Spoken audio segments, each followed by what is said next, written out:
दलित समुदाय से जुड़ी खबरें अक्सर समाज में भेदभाव और अन्याय की कड़वी सच्चाई सामने लाती हैं, लेकिन पिछले 24 घंटों में कुछ ऐसी घटनाएं हुई जो न सिर्फ चौंकाने वाली हैं, बल्कि समाज को सोचने पर भी मजबूर करती हैं। जातिवाद से तंग आकर दलितों के धर्म परिवर्तन करने के कई मामले तो आपने सुने होंगे, लेकिन मौजूदा समय में एक ऐसा मामला सामने आया है जिसने हर किसी को हैरान कर दिया है। खबर है कि उत्तर प्रदेश से एक दलित का अपहरण करके उसे यहां से करीब 2700 किलोमीटर दूर ले जाया गया और वहां उस दलित को धर्म परिवर्तन करने पर मजबूर कर दिया गया। नमस्कार, मेरा नाम है रीटा। आज की वीडियो में मैं आपको पिछले 24 घंटों में दलितों के ऊपर हुए अत्याचार के 5 ऐसे मामले बताऊंगी जिसे जानकर आपका भी खून खौल उठेगा। उत्तर प्रदेश के प्रयागराज से एक सनसनीखेज मामला सामने आया, जहां एक दलित नाबालिग लड़की का न सिर्फ अपहरण किया गया बल्कि उसे सैकड़ों किलोमीटर दूर केरल ले जाया गया, जहां उसे जबरन इस्लाम अपनाने के लिए मजबूर भी किया गया।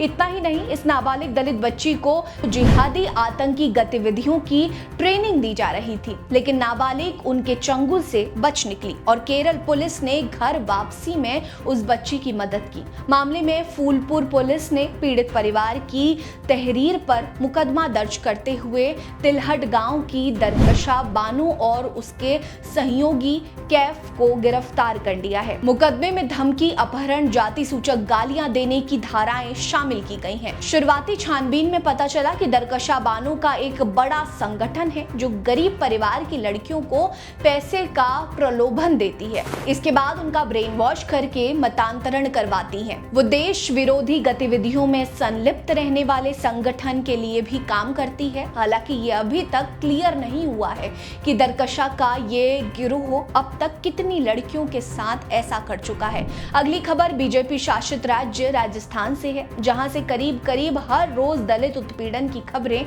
सामने आती हैं। जी हां, जातिवाद के चंगुल में बुरी तरह फंस चुके राजस्थान में दलित समाज से होने के कारण 2 युवकों को न केवल जाति सूचक गालियां दी गई बल्कि बेइज्जत करके दुकान से बाहर तक निकाल दिया गया। ये घटना है राजस्थान के जालौर जिले के सेवाड़ा गांव की है, जहां एक नाई ने केवल भील समुदाय का होने के कारण 2 युवकों के बाल काटने से इनकार कर दिया। जब दलित युवक दिनेश कुमार ने इसका विरोध किया तो नाई ने उन्हें इंतजार करने को कहा। आधे घंटे बीत जाने पर नाई ने दिनेश की जाति पूछी तो दिनेश ने खुद को भील समुदाय से बताया, जिस पर नाई ने उन्हें जाति सूचक गालियां देते हुए नीच जाति का कीड़ा कहा और दुकान से निकल जाने को कहा। इतना ही नहीं, दिनेश के साथ एक युवक गौतम भी था, जिसके साथ मारपीट की गई और उसके कानों में सोने की लौंग थी, जिसे छीन लिया गया है और जान से मारने की धमकी दी गई।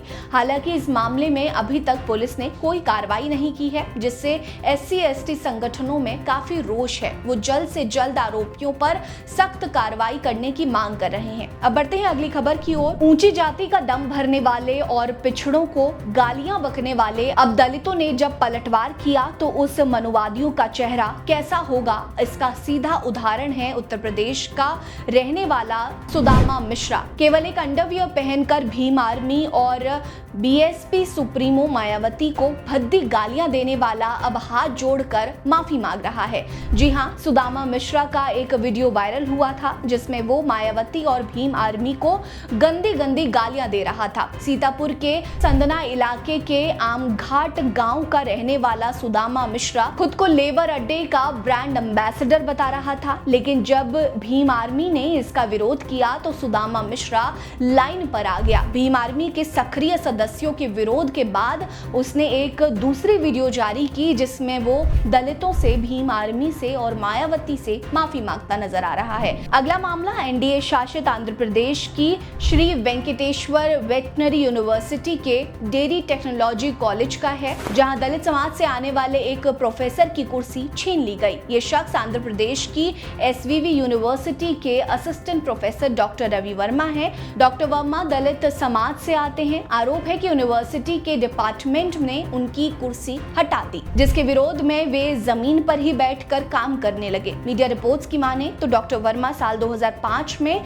बतौर कॉन्ट्रैक्ट असिस्टेंट प्रोफेसर अपॉइंट हुए थे। जिम्मेदारी उनकी यूनिवर्सिटी के रेगुलर असिस्टेंट प्रोफेसर के जितनी ही थी, लेकिन कॉन्ट्रैक्ट पर ना होने के कारण उन्हें कम वेतन मिलता रहा। हर 6 महीने पर उनका कॉन्ट्रैक्ट रिन्यू होता रहा और ऐसे ही 5 साल निकल गए, मगर वो कॉन्ट्रैक्ट पर ही रहे। साल 2010 में यूजीसी ने नियम लागू किया कि समान काम के लिए समान वेतन दिया जाना चाहिए, मगर इस निर्देश के बाद भी डॉक्टर वर्मा के वेतन में बदलाव नहीं किए गए। ऐसे में उन्होंने आंध्र प्रदेश हाई कोर्ट में शिकायत की और कोर्ट ने 2024 में डॉक्टर वर्मा के पक्ष में फैसला सुनाया और यूनिवर्सिटी को उन्हें समान वेतन देने का निर्देश दिया, मगर यूनिवर्सिटी ने कहा कि डॉक्टर वर्मा समान वेतन पाने के लिए योग्य नहीं है क्योंकि उन्हें यूजीसी नेट परीक्षा क्वालिफाई नहीं की है और उनका चयन सिलेक्शन कमेटी ने नहीं किया है। अक्टूबर 2024 में डॉक्टर वर्मा ने यूनिवर्सिटी के वीसी से इस पूरे मामले की शिकायत की। उन्हें कार्रवाई का आश्वासन भी मिला, मगर अभी तक फाइल अटकी हुई है। ताजा मामला कुर्सी गायब का है। दरअसल 19 जून को जब वो लीव पर थे तो एसोसिएट डीन डॉक्टर रेड्डी ने उनकी कुर्सी ये कहकर हटवा दी कि वो किसी और डिपार्टमेंट की थी। उसकी जगह पर एक विजिटिंग चेयर लगा दी गई जिसे डॉक्टर शर्मा ने भेदभावपूर्ण बताया और वो नीचे ही बैठकर काम करने लगे।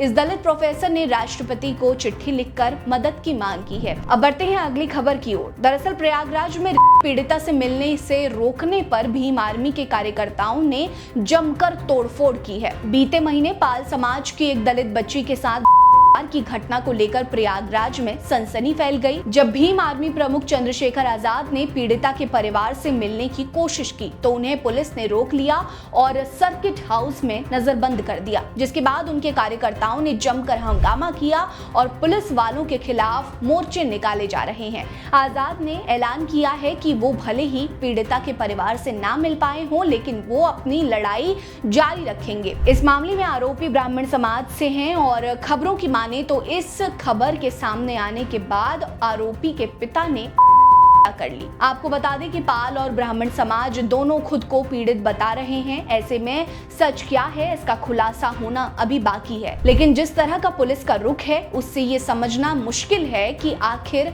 वाकई में पीड़ित कौन है। ये 5 खबरें न सिर्फ दलित समुदाय पर हो रहे अत्याचारों की तस्वीर पेश करती है, बल्कि ये भी दिखाती है कि समाज में बदलाव की कितनी जरूरत है। अपहरण, धर्म परिवर्तन की साजिश, जातिगत अपमान और रिश्तों की बर्बरता, ये सभी घटनाएं हमें सोचने पर मजबूर करती हैं। लेकिन इसके बीच भीम आर्मी और दलित समाज की हिम्मत और जज्बा भी सामने आया है, जो बताता है कि अब वे चुप नहीं रहेंगे। इन मसलों पर आपकी क्या राय है? कमेंट सेक्शन में हमें जरूर बताएं। बने रहिए हमारे साथ। नमस्कार।